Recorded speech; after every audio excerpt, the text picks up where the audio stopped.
আসসালামু আলাইকুম। আশা করি আল্লাহ তাআলা অশেষ রহমতে সকলে ভালো আছেন। আজকে প্রবাসীদের জন্য কিছু হেলথ টিপস দিব। যারা বিদেশে থাকে অনেক পরিশ্রম করে নিজের কষ্টের টাকায় দেশে পাঠায়, খায় না খেয়ে তারা মা বাবার জন্য পরিবারের জন্য অনেক কিছুই করে, কিন্তু দিন শেষে দেখা যায় তাদেরও নিজের শরীরের প্রতি যত্ন না নিলে তাদেরও বিভিন্ন সমস্যা দেখা দিতে পারে। এজন্য নিজেরও যত্ন নিতে হবে। তো প্রতি বছরে অবশ্যই কেউ যদি প্রবাসে থাকে, ফরেন কান্ট্রিতে থাকে, 1 বছর পর পর অবশ্যই তার নিজের মেডিকেল চেক আপ করে নিয়ে যেতে হবে। ফার্স্ট অফ অল আপনার একটা ইসিজি করা উচিত যে আপনার হার্ট কেমন, কোন পর্যায়ে আছে, যে আপনার হার্ট রেট কেমন আছে, আপনার রিদমটা কেমন আছে, কোনো সমস্যা আছে নাকি, ইসিজি করে আমরা দেখব। রক্তের টেস্ট যেমন সিবিসি কমপ্লিট ব্লাড কাউন্ট করে দেখব তার কোনো হিমোগ্লোবিনের সমস্যা আছে না, মানে রক্তের পরিমাণ কম বা বেশি, তারপর রক্তে কোনো ইনফেকশন আছে নাকি, রক্তে কোনো অ্যালার্জিক কন্ডিশন আছে নাকি, বা প্লাটিলেট অবস্থায় কী অবস্থা আছে এসব দেখব। ঠিক আছে, তারপর আমরা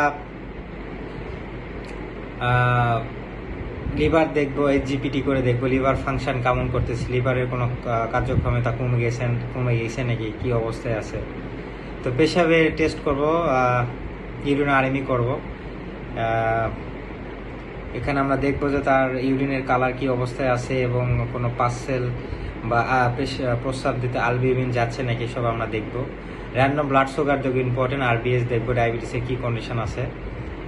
আর হলো অবশ্যই তাকে আমরা পেটের আলতা করব, হল অ্যাবডোমেন পুরো পেট আলট্রাসোনোগ্রাম করে দেখব তার কোনো আদার্স কোনো সমস্যা আছে নাকি, ফ্যাটি লিভার। দেন হলো আপনার কোনো মেয়ে থাকলে সিস্ট, তারপর হলো তার কোনো পোস্টারে কোনো সমস্যা আছে নাকি, তার কোনো আদার্স কিডনির কোনো সমস্যা আছে নাকি, হল চেক আপ করবো। তারপর হলো রক্তের যে কোলেস্টেরল মানুষের জমা, লিপিড প্রোফাইল করে দেখব তার কোনো ট্রাইগ্লাইসারাইড টিজি বেশি আছে নাকি সেই সম্পর্কে আমরা দেখব। ঠিক আছে, কি পর্যায়ে আছে আমরা সেটা দেখব, যে রক্তের কি কন্ডিশন আছে।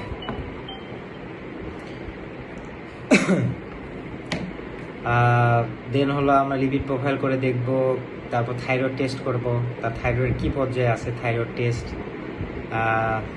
হাইপোথাইরিজম আছে নাকি, হাইপারথাইরিজম আছে নাকি এসব দেখব। তার অবশ্যই ছেলে হলে ফ্রি টেস্টোস্টেরন করে দেখব তার হরমোন কেমন আছে, পুরুষালী হরমোন, সেক্সুয়াল হরমোন ভালো না কম, কি অবস্থায় আছে। আর মেইনলি হলো যারা বিদেশে যদি থাকে আর যদি পতিতালয়ে যাতায়াত করে তাহলে অবশ্যই তাকে সিপিএস গনোরিয়া আছে নাকি এসব টেস্ট করতে হবে। ঠিক আছে, ভিডিআরএল টিপিএইচএ সব টেস্ট করতে হবে, তার কোনো এসটিডি আছে নাকি, সেক্সুয়াল ট্রান্সমিটেড ডিজিজ। ঠিক আছে, এসব আমরা টেস্ট করে নিব।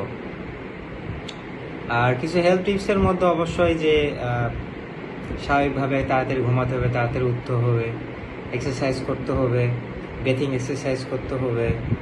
দেন হলো আপনার প্রোটিন বেশি মানে পর্যাপ্ত পরিমাণে খাইতে হবে, এবং কার্বোহাইড্রেট কম কমপ্লেক্স কার্বোহাইড্রেট খাইতে হবে। ঠিক আছে, ফাইবারযুক্ত খাবার বেশি খাইতে হবে। Process food, ultra process food, যত ধরনের প্রসেস ফুড আছে, ফাস্ট ফুড হোক বা জাঙ্ক ফুড হোক, এসব সারা জীবনের জন্য অ্যাভয়েড করতে হবে। ঠিক আছে, তো ভালো থাকবেন, সুস্থ থাকবেন এবং নিজের খেয়াল নেবেন। প্রবাসী ভাইদেরও জানাই আপনাদের প্রতিও যত্ন নেবেন। আসসালামু আলাইকুম।